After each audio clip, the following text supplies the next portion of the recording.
we continue our knowledge sharing mission through a series of interviews with marketing leaders from all over the world, we're thrilled to have Edyta, who's a CMO at Symfonia, a highly experienced marketing leader with deep roots in B2B, B2C tech, transformation, and leadership. Edyta, thank you so much and welcome. Hello. How are you doing? I'm doing great. Thank you. Looking forward to this conversation. I am looking forward as well. Now, for a start, tell us a little bit about yourself and about your role. I've been in marketing, well, pretty much for the whole of my career.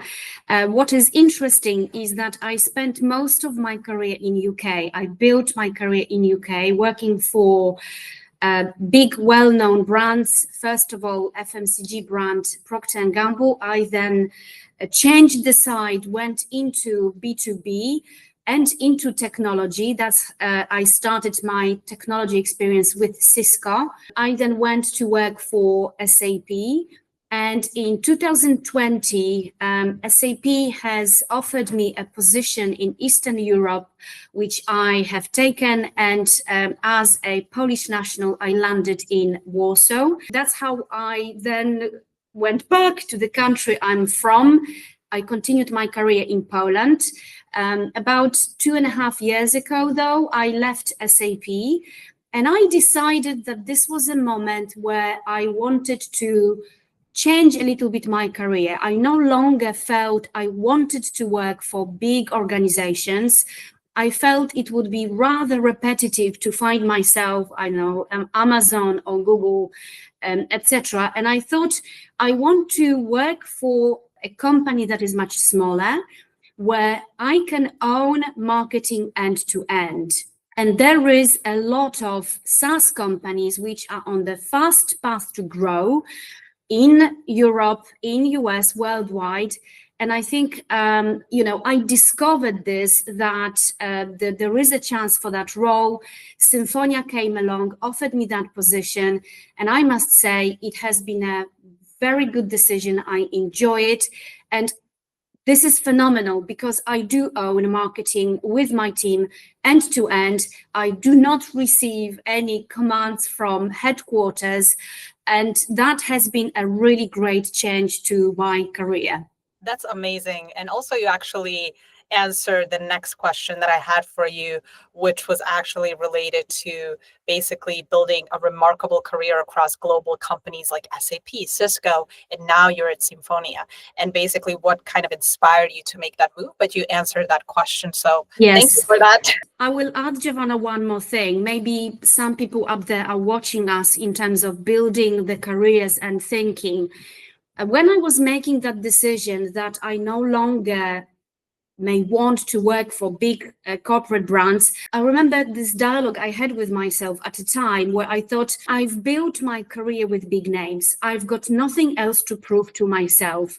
I have these big names on my CV, on my resume. And I was approaching 50 at a time, and I felt, well, now it is a time to do something really different. I already have done the big names, which is important when you start. Working for big brands, no doubt, is important. And I felt that is the time now where I want to use that experience, use these big names to do something different and something fresher. And this is exactly what happened. So for people who are thinking, could I go for smaller, less known brands? I would say, do it. There's huge value in working for global brands, of course, but then there's also tremendous value in working for not so known brands that kind of offer more dynamic approaches and more flexibility and creativity, and you have more room and space to move. So that's amazing and that's awesome. I want to kind of go back even more along the line of you looking back at your experience at Procter & Gamble, because we mentioned all these companies that you work for, but I saw Procter & Gamble, which was kind of your initial first professional experience. So I would like you to reflect on it and maybe give us some key lessons from your early marketing days that still guide you today. To this day, I do refer very fondly to my experience. I often say to people who I mentor or when I talk about my career that P&G shaped me as a marketeer. At a time when I actually joined them through the acquisition, I was working for another brand, Clairol, which was acquired by P&G. All of the world of marketeers knew at the time that it was quite difficult to get to a company like Procter Gamble. And so there were two schools of thought. First of all, that to do your experience as a marketeer, there are only few companies in the world that give you the training and the shape of what it is to do marketing. And these companies were Unilever, L'Oreal, Procter Gamble, I think those three. But at the same time, it was very difficult to get to them because they were employing basically from a very young age from the uni. So if you didn't get it, if you didn't get to join them from the uni, then that's it. Luckily, I got there from acquisition, and they shaped me straight away. I was sent to do multiple courses on the marketing strategy. And the amazing thing that is still with me is that they looked at the strategy very holistically, really as a business. A brand manager in Procter & Gamble and probably in companies like L'Oreal, Unilever is you run a business, you run the whole P&L, so you own this full piece that in B2B marketeers don't own. I think that gave me this commercial savviness that I have today.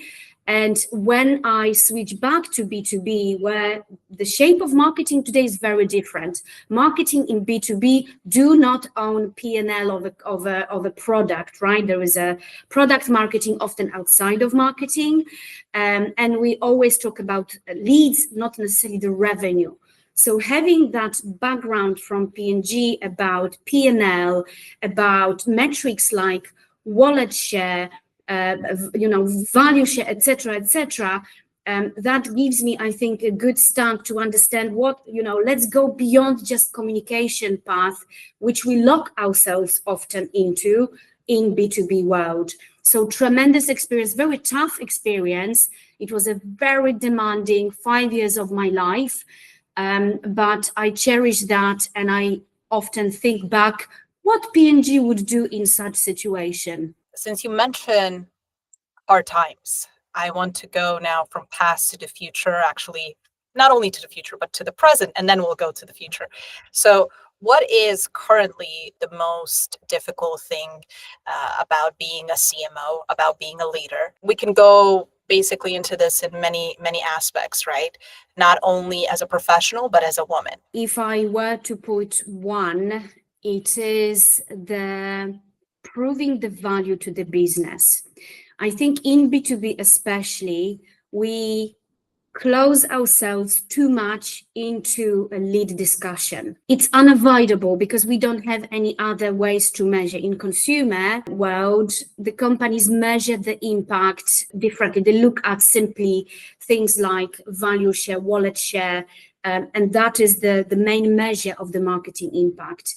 I think in B2B, leads, it's and of course I know it then goes into the revenue is for the moment our only way of measuring our success, but I think it's unfair. It doesn't capture the impact of the brand that we're building, and we are building the brand, and there is already a lot of research luckily also built in and for B2B market, which shows that to achieve long-term revenue goal, brand needs to have a good brand and have a good visibility. So that is changing, but it's not yet obvious and powerful enough for every company to be able to use that data. In my role, I train and I talk a lot about build the brand and build demand. There are different schools of thoughts, whether you can do that simultaneously or not. We're not going to go there. But to me, it's one way or another. We do measure leads because I don't have any other metrics, but I often repeat very openly to even my boss, CEO, that we're kicking ourselves a little bit into it because it's too narrow. the impact of marketing is much beyond, MQL, SQL, and you have customers who will be coming to our partners or coming to our executive sellers where they've seen something, they've seen an advert, and they will come as a revenue, which we will not going to capture as a lead. See my point? So I think, to me, that is still the most challenging dilemma that leaders have, is to proving the value. We count our leads very meticulously, but our impact goes way beyond leads. That is what I think. Now, as you kind of tackle the question of the present challenges as a marketing leader in general in marketing, how measuring the ROI, measuring the impact, do you predict that will still be a challenge in the future? And what are some other big challenges, or at least one major challenge that you would point out that you think the marketeers will face in the future? We couldn't end up the conversation without mentioning AI, generative AI. I'm sure you were waiting for this to come. Very powerful force, powerful tools. On one hand, for sure, it's a big help, right? Our teams are not big enough to fulfill all the demands, and generative AI definitely is there to help us to do more with less. That's an end of it. At the same time, I think, the models are changing. I was listening yesterday to a fabulous webinar on AI search and how AI is actually even changing the way, obviously, people are searching, people are looking for information, different new models. So it will have impact on how we build the content, how we create content. So, this kind of ripple effects is happening. So AI, I think, will impact on our customers, customer behavior, how people search, etc. Therefore, we need to think differently already about ways to reach customers. In Symfonia, we already experiment actively and have been experimenting with AI search, and we already have got a very steady source of traffic coming from different models. But I think that is just the beginning. So thinking about the customer, how it's changing, thinking about tools in the team, what we're using, how it can integrate within the tools that we already have, because there is already an architecture of tools that we have, and what kind of dynamic this brings to the team. Are people worried or not worried?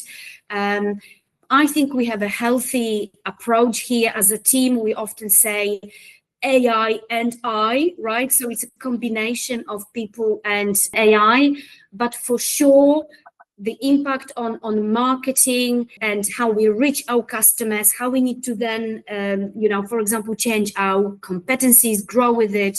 I think this is definitely something as well that we are going through, and we are rethinking the way we do marketing and setup. AI is indeed a hot topic and something to look forward to, but also keep in mind human aspect and quality control.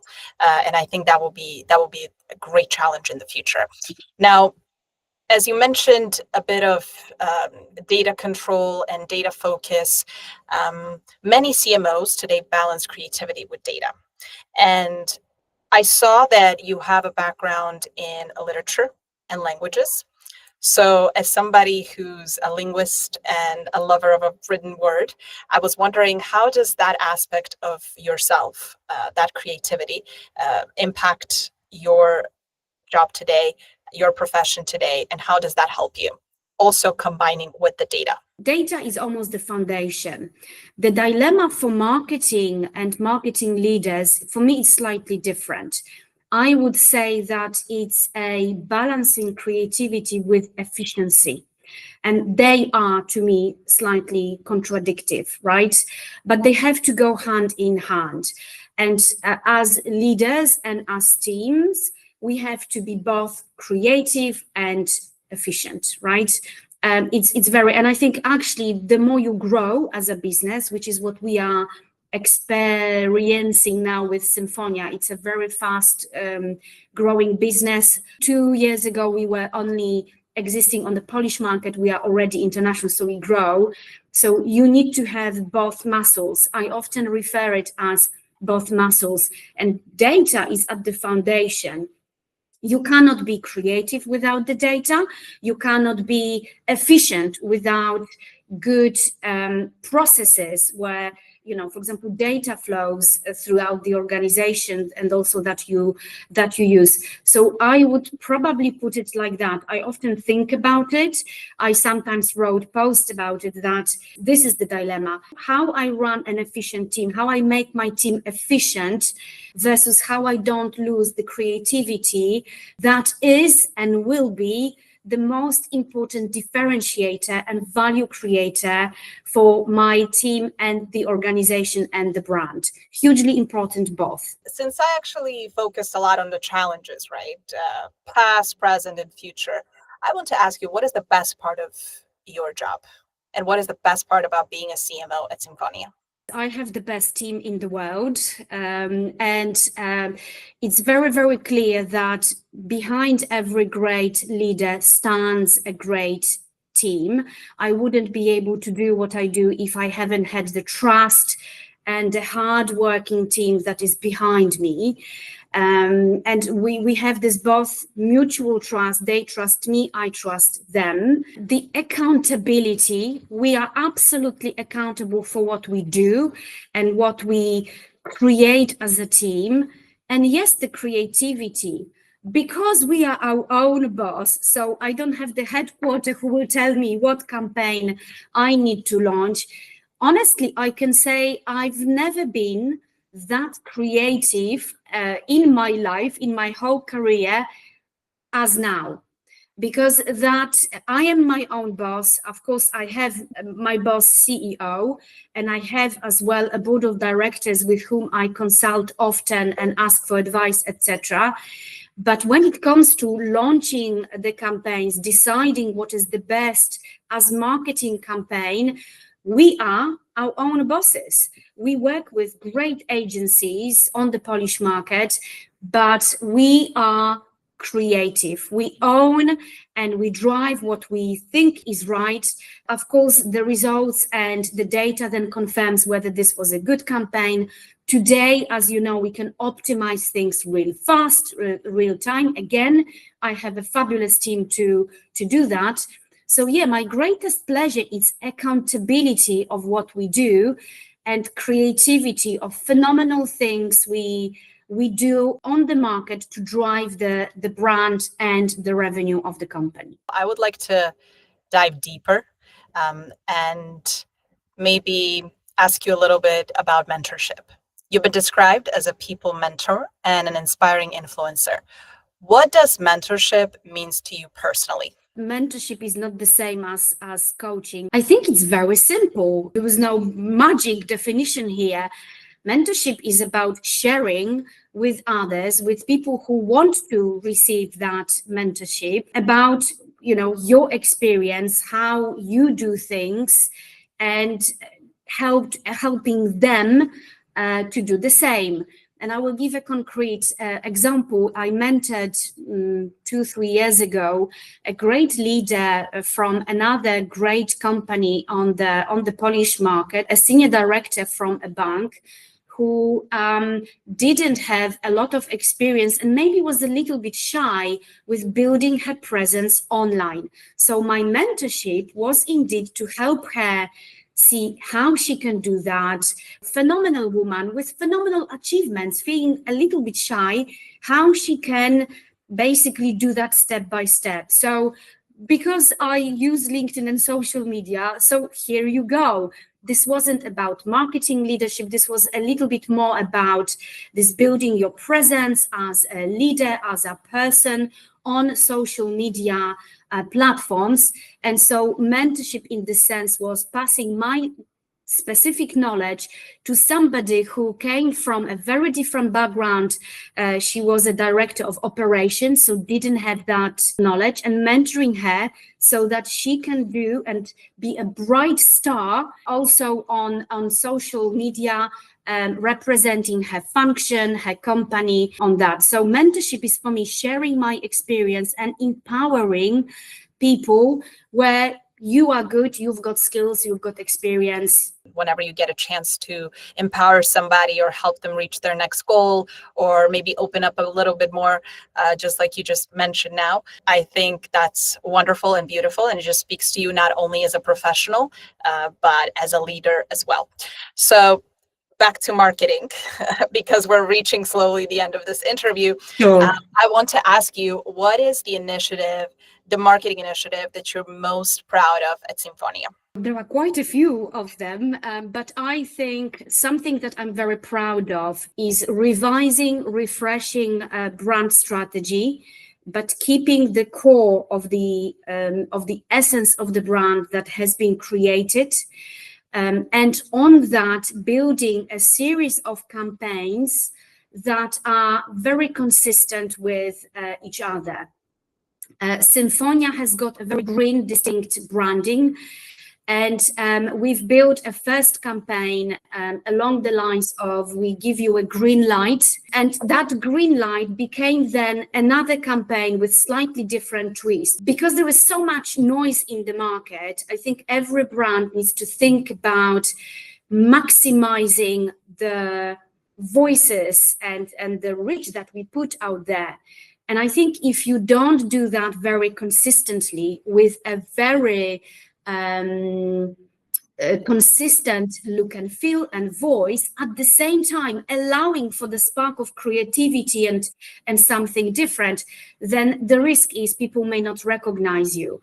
I think with all of our initiatives in the last 1 year and a half, we've built that consistency.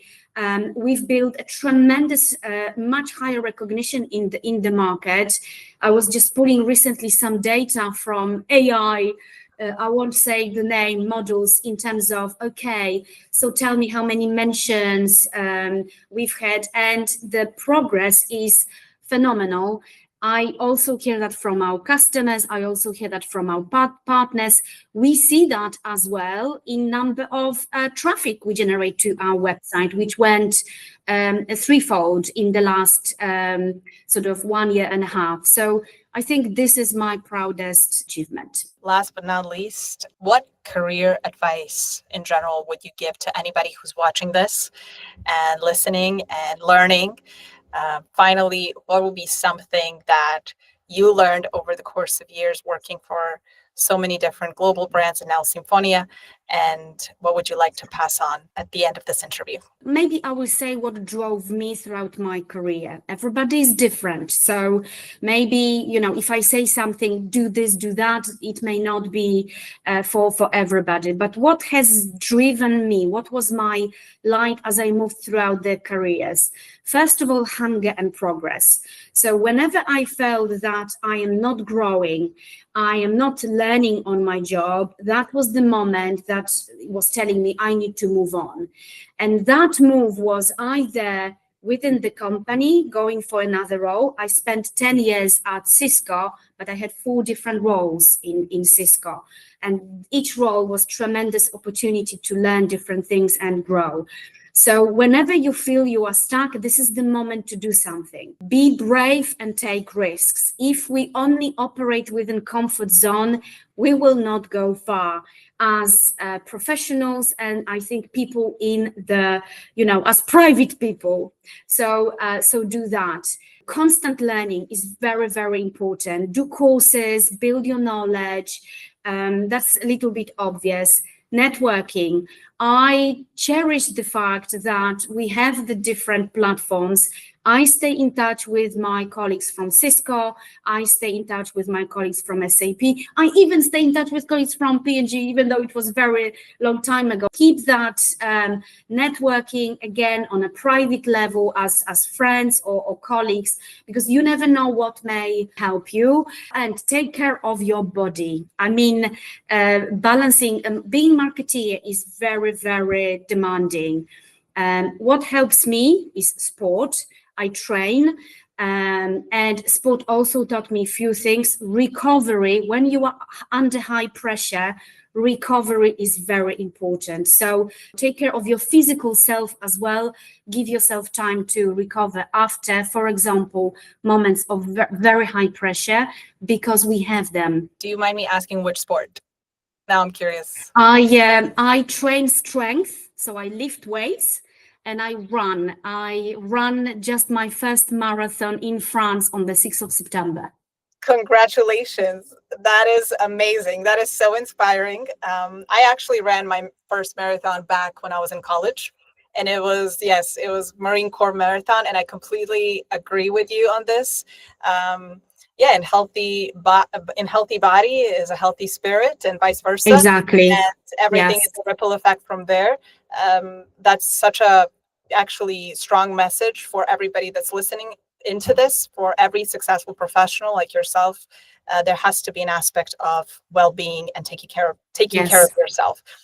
Thank you so much for all of this knowledge and insights and lessons. I know for sure I've learned something new as well. And it was quite a pleasure to speak to you, Edyta. And I hope we can do this again and we can stay in touch. Absolutely. Thank you so much.